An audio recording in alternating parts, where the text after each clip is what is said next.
if you just heard the headlines, if you had $54 million, $54 million, you could go up into space.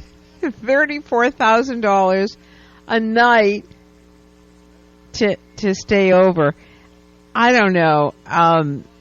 I bring it up because our next guest is the author of a brand new book, and I'm so excited for him because Rob Call has been doing this for a few years. He's been trying to educate all of us with his writings and his website. He's the host of the Rob Call Bottom Up show. You can listen to it on lots of different places, and you can Google him. And his new book is just out, newly rendered, and it's always a pleasure to welcome you to the program. All right, so the question becomes: Would you spend? Oh, and the new book, by the way, is The Bottom Up Revolution. Rob, would you spend, if you had $54 million, would you spend it in space, going to space? Well, if I had a couple billion, I might. It would be pretty cool if money was no object for me. But I would, if I had $54 billion, there's a lot of better ways I'd spend. If I had $54 million, there's a lot of better ways I'd spend the money. Yeah. I agree. I want to talk about your take on the world with this bottom up and the book, The Bottom Up Revolution. You were on last time talking about what bottom up is, but just for people that did not hear that show, what is bottom up? Well, there's bottom up and there's top down.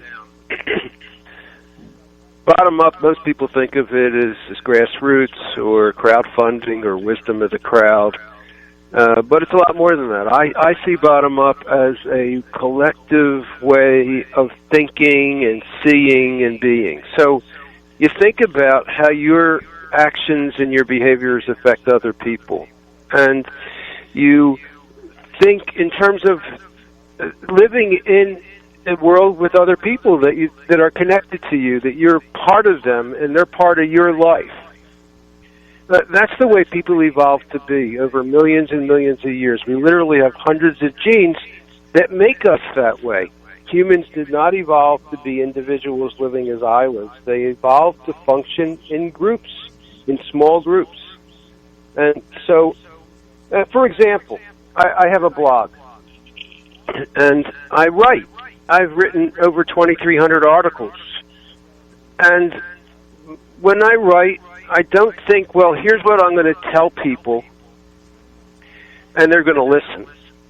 I think I'm going to start a conversation, and there's a comment section, and I'm going to have fun learning more from the people who read the article and tell me what I left out and tell me what they know.